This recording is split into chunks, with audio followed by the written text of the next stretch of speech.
Hello dear viewers, welcome on my channel quick learning with ease. और guys, आज मैं बात करने वाली हूँ पीआरटी के एग्ज़ाम की, क्योंकि मैंने कल एग्ज़ाम दिया है 22 फ़ेब का पीआरटी का एग्ज़ाम। जैसे मैंने आपके साथ टीजीटी के क्वेश्चन शेयर किए थे, इसी तरह मैं आपके साथ पीआरटी के भी मेमोरी बेस्ड शेयर करूँगी। गाइस, जैसे कि आप लोग इंतज़ार कर रहे थे कि पेपर का लेवल कैसा आ रहा है, पेपर बहुत ईजी आ रहा है या बहुत टफ आ रहा है, या फिर जैसा सब लोग कह रहे हैं कि पेपर बहुत ईजी आ रहा है, तो सच में बहुत ईजी आ रहा है क्या? तो मैं आपको बता दूं, ये कहना बिल्कुल सही है कि पेपर के जो क्वेश्चंस हैं वो काफ़ी इजी हैं। इसमें कोई बड़ी बात नहीं, कोई दो राय नहीं कि जो क्वेश्चंस हैं वो काफ़ी इजी है, लेकिन उनके जो आंसर्स हैं या जो उनके जो ऑप्शन, गाइस, जो क्वेश्चंस हैं उनके जो आंसर्स हैं वो सारे के सारे एक जैसे ही लगते हैं। जैसे मैं आपको क्वेश्चंस भी दिखाऊंगी और मैं आपको अपने से एक्सप्लेन भी करूंगी, क्योंकि जो मैंने क्वेश्चंस लिखे हैं वो तो शायद उतने ज़्यादा ना हो, लेकिन जो मैंने फील किया वहाँ जाके, वो मैं आपके साथ एक्सपीरियंस पूरा पूरा हर क्वेश्चन के साथ आपके साथ शेयर करूँगी कि मुझे क्या लगा। खासकर जो सीडीपी है उसमें क्वेश्चंस बहुत ईजी आ रहे हैं, लेकिन ना जो उनके ऑप्शंस हैं वो इतने ज़्यादा कंफ्यूजिंग है कि सारे के सारे ऑप्शंस ऐसे लगते हैं ये सब सही हैं ऑप्शंस, लेकिन सारे ऑप्शंस में से कौन सा सबसे सही ऑप्शन है ये चूज़ करना बहुत ज़्यादा मुश्किल हो रहा है। और शायद इसी चीज़ में सबसे ज़्यादा मार्क्स कटेंगे, क्योंकि हमको तो ये लग रहा है कि हाँ, हमने सही जो आंसर है वो चूज़ किया है, लेकिन हमें ये नहीं पता कि ये बिल्कुल करेक्ट है, क्योंकि वहाँ पे चारों ऑप्शन करेक्ट है। जो केवीएस सही मानेगा आंसर वो सही होगा, ना कि जो हम मानेंगे।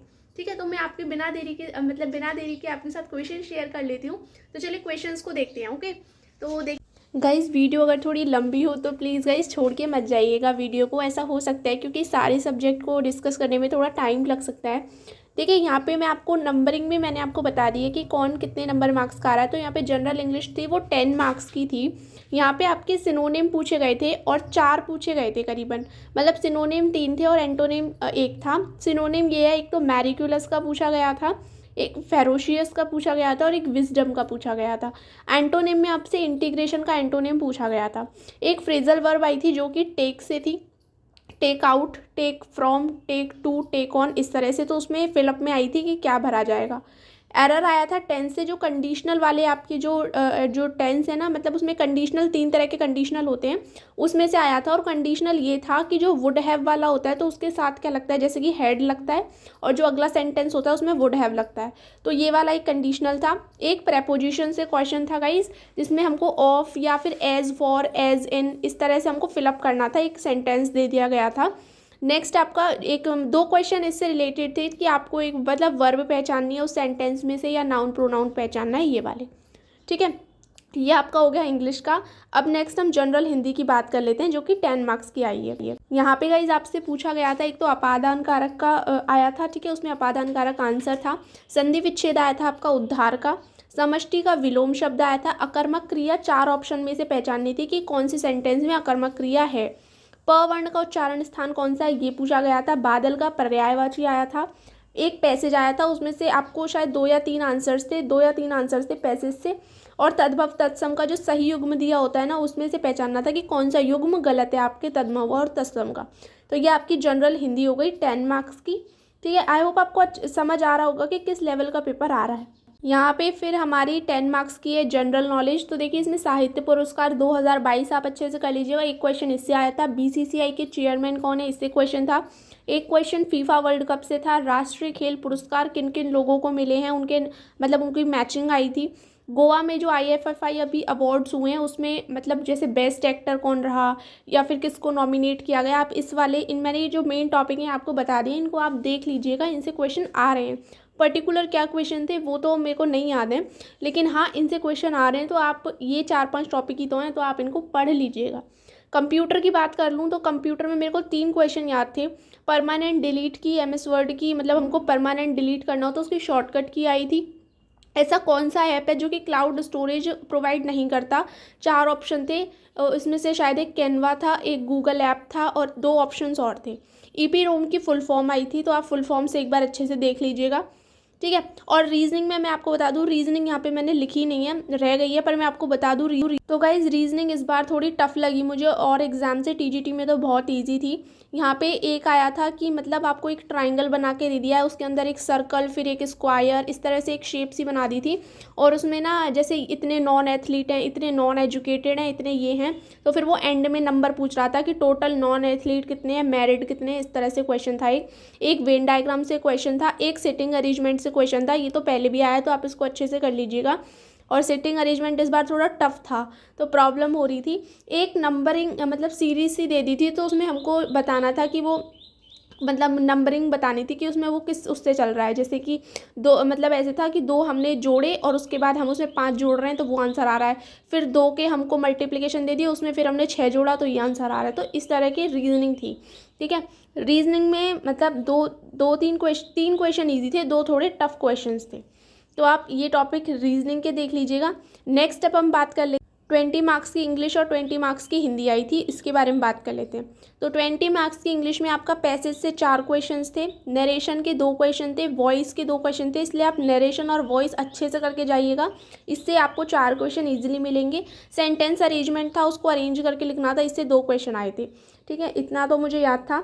बाकी आप नरेशन वॉइस ये अच्छे से करके जाइएगा, इनसे पक्के क्वेश्चन आ रहे हैं। और एक टेंस पढ़ जाइएगा, क्योंकि टेंस से भी क्वेश्चन आ रहा है, ठीक है। तो ये 3 टॉपिक आप इंग्लिश में अच्छे से कर लीजिएगा, और पैसेज से आपको वो छांट के 4 क्वेश्चन मिल जाएंगे। तो ये आपके 10 क्वेश्चन तो मैंने बता दिए। अब हिंदी की बात कर लें, तो हिंदी में आप रिमझिम की 3rd, 4th, 5th क्लास की ज़रूर पढ़ जाइएगा बुक हिंदी की, ठीक है। उसमें ऐसा नहीं कि खाली आप चैप्टर के नाम पढ़ के जा रहे हो, उनके अंदर की एक बार स्टोरी भी पढ़ लीजिएगा कि ये किसके बारे में स्टोरी चल रही है और उसका टॉपिक क्या था। तो आप ये ज़रूर देख लीजिएगा। मतलब बीच से क्वेश्चन पूछे जा रहे हैं कि ये वाला पात्र किसका था, उसने ऐसा इससे क्यों कहा था, उसने क्या देखा था, इस तरह से। नेक्स्ट आपके पर्यायवाची से 2 क्वेश्चन थे, पहले मैंने आपको एक बादल का बता दिया, एक और पर्यायवाची आया था इसमें।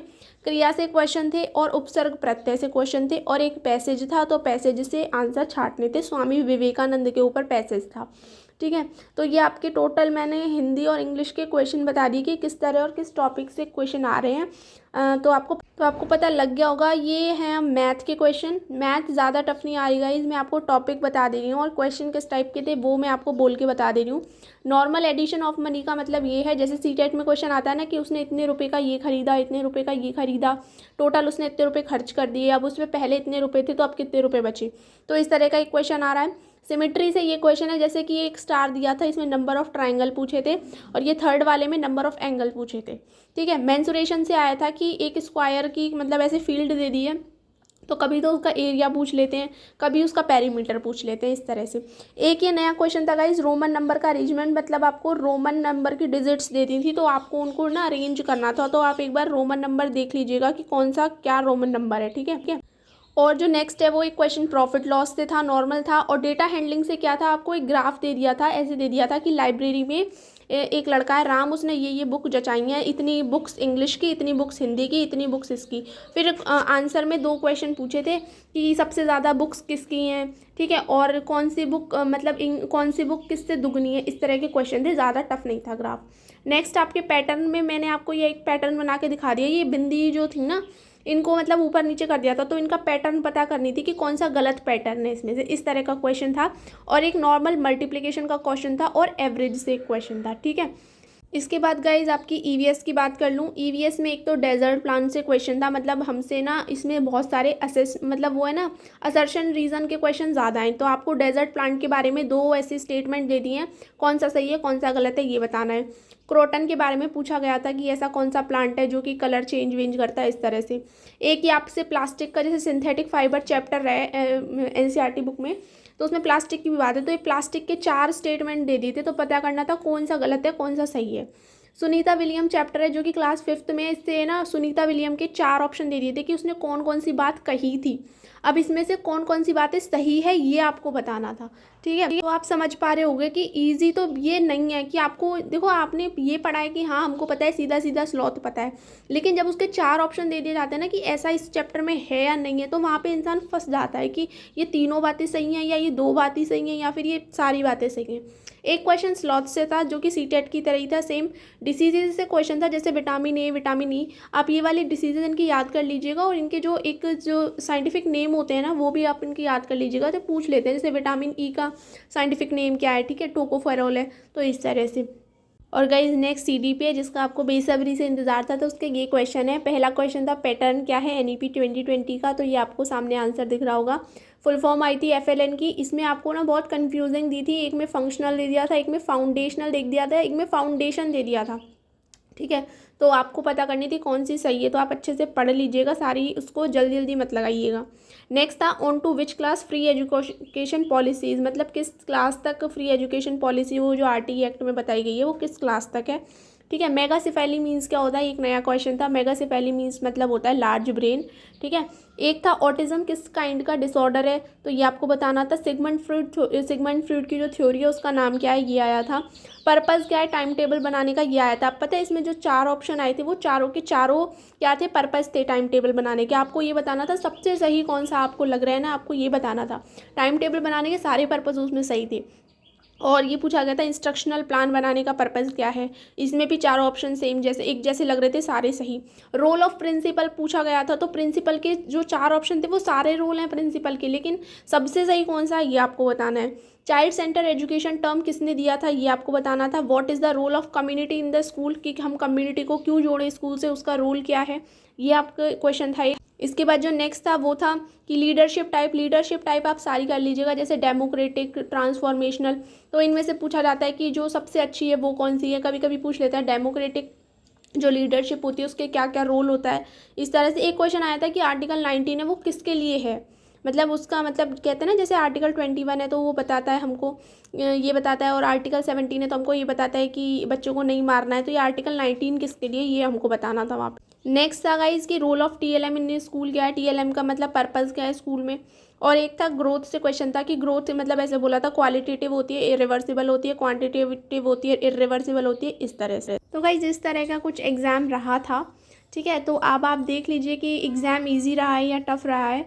तो मैं तो यही कहूँगी कि एग्ज़ाम इजी ही है, बट ये है कि थोड़ा ज़्यादा सोचना पड़ रहा है। क्वेश्चंस थे और मैंने आपको बता दिया कि एग्ज़ाम में क्या क्या आया और किस तरह से पूछा गया था।